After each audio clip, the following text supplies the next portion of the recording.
So I get a lot of questions asking, hey, what's all done to your four-wheeler? You know, what do you got for accessories on it? Blah, blah, blah. Well, I figured I'd make a little video. That way when people ask me these same questions over and over and over again, I can just send a link and whatever. I'm not a YouTuber, but that's where this video is going to end up. So, don't mind my annoying ass garage lights. I got LED ones on the way, but they're not here yet. So, we'll just go front to back on it. So from the front, as you can see, we got the worn Epic Hawes Fairlead, worn Epic Cook, painted green. We also have synthetic rope on it. As you can see, we got the Rage dual light bar and soundbar mounts. It'll hold a 14-inch light bar with the traditional style, like, you know, L brackets that come off the side. Or, as you can see here, it will hold a 20-inch light bar with the rail style mounts. What else? Oh, we got these color matched BRP badges, emblems, whatever you want to call them, from Slick Badging Technologies. You can find them on Facebook as well. They are literally the exact same quality, feel, size, everything as the OEM ones.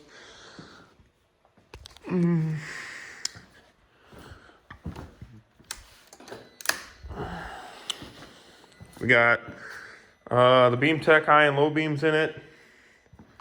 Obviously, they're like an H11 and I think 9006 for the bulbs. These are the 6500K. So they're a nice white light, pretty bright.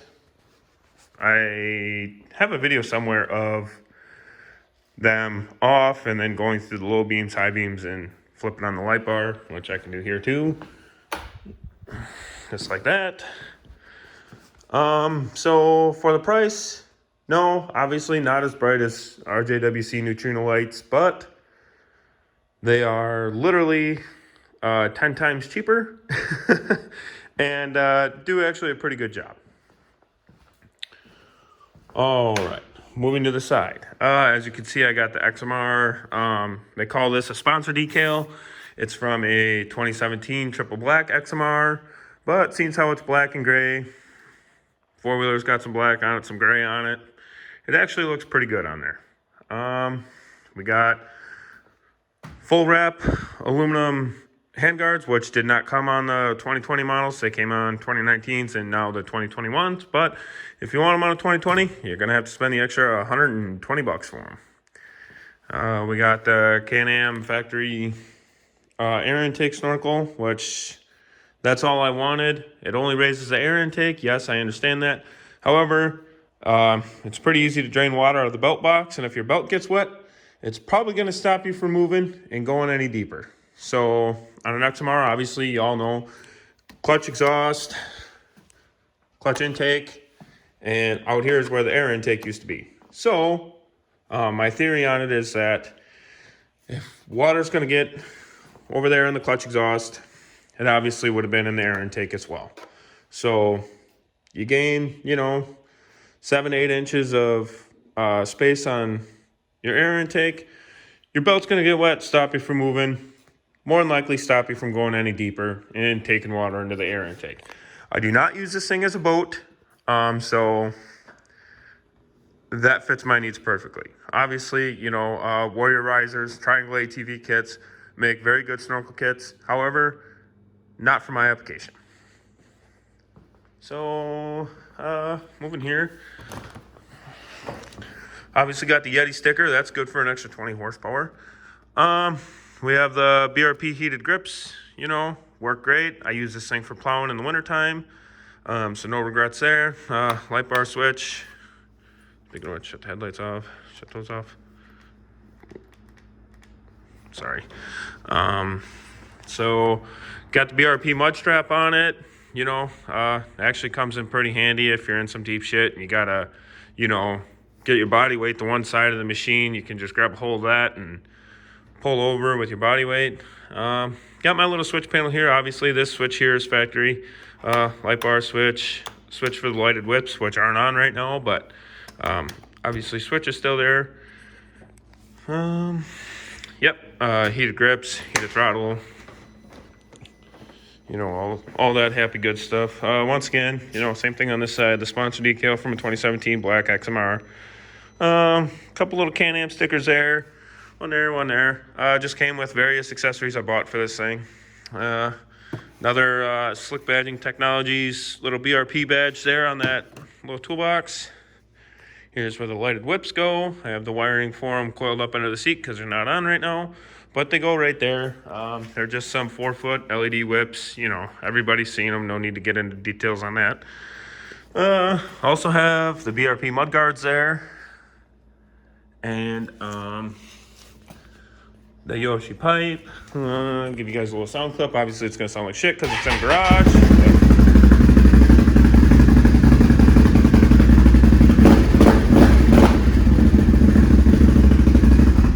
There you go. Other than that, sorry, my shelf is kind of a mess right now.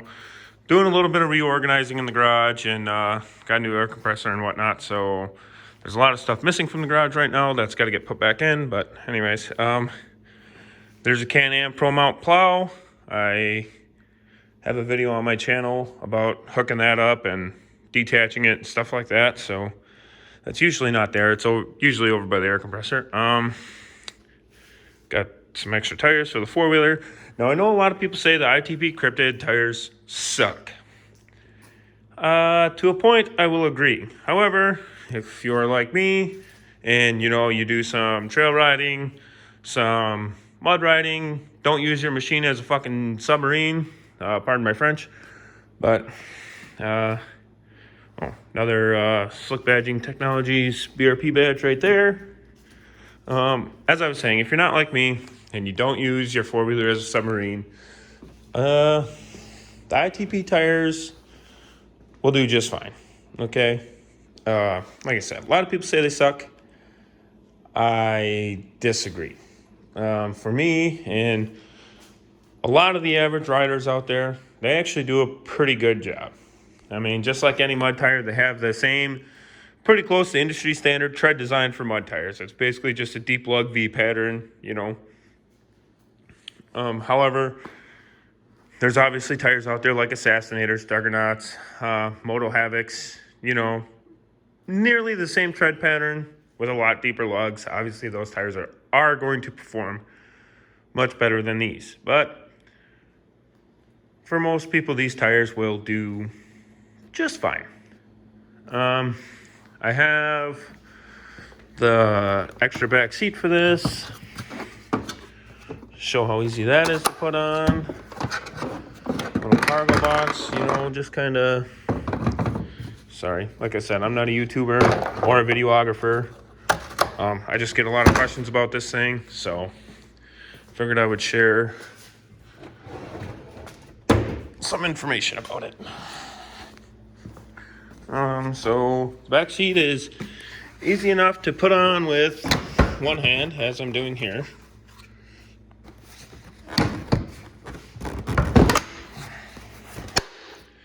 Easy enough to put on with one hand. There you go. Carry a passenger, no problem. My girlfriend and I went on a couple rides using this back seat, and it's much better than trying to ride two people on this seat. Now, you have to be careful because some state regulations, I live in Wisconsin, it is illegal to ride two people on an ATV that's not designed to hold two people from the factory. However, the XMR obviously says no passengers there. There's a little no passenger thing right under there as well. But DNR ain't going to look for that. They're going to see that it's got the proper back seat. The back seat's got its own handles to grab onto. Passenger has their own footrest. DNR's not going to look at you at all. I also have the DYNO-JET flash tune on here. I have a DYNO-JET PV3 for it. You know, you're not going to notice any major horsepower gains from it. However, the bike four-wheeler, machine, ATV, whatever you want to call it, will run a lot better. As far as like fuel efficiency, I haven't noticed a huge difference. Maybe there's a little bit of a difference, but not really anything to squawk at. Another thing I forgot to mention, I do have the BRP ProTaper handlebars with the pad on it. I believe like 2017, 2018 and older Outlanders came with these bars with this pad.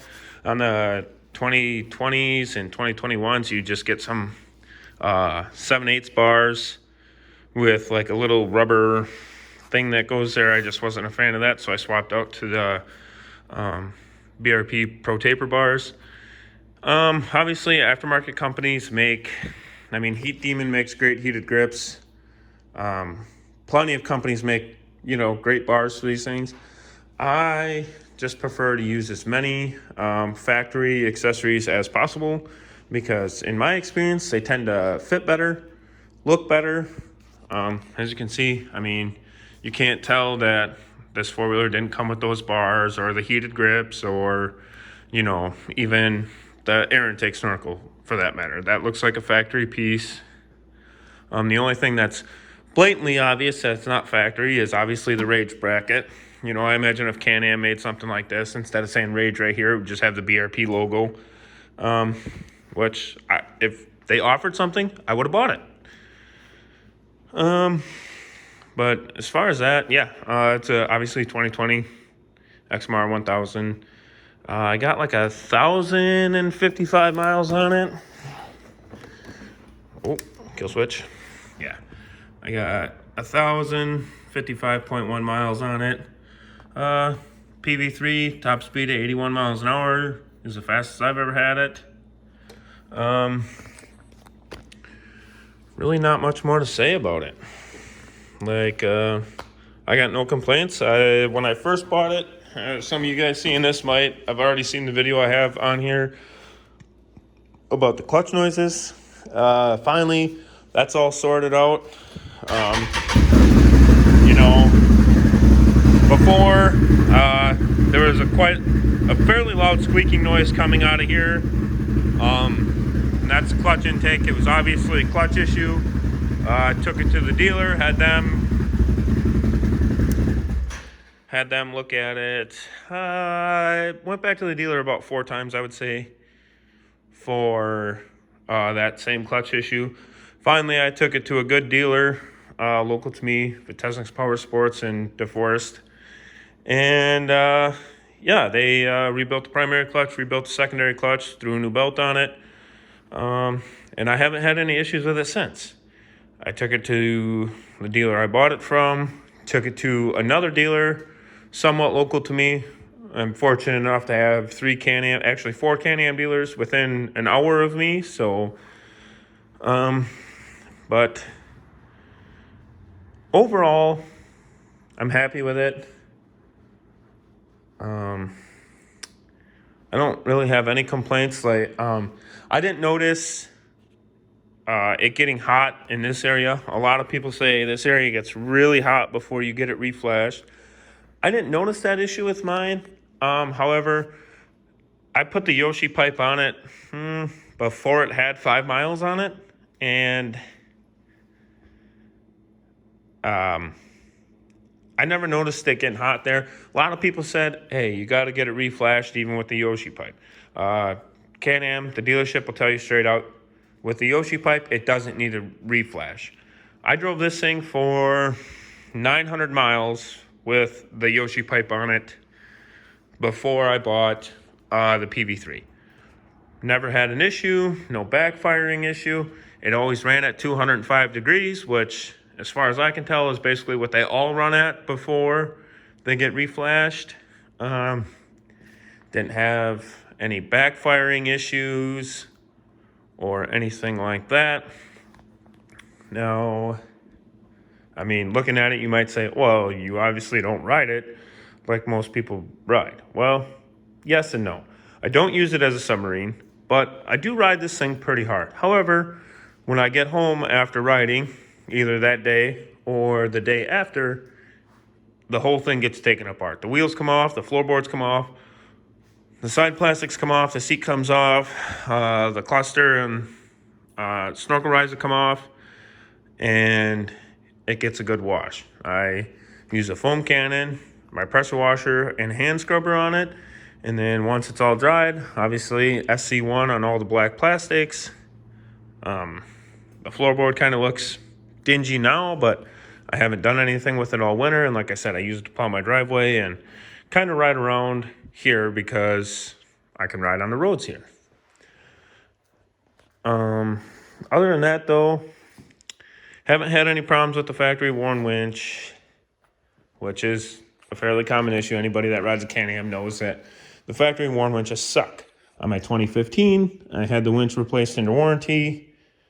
But this one I haven't had any issues with. So I did break the front prop shaft. I would just replace that with the factory one because it is the weakest link in the drivetrain.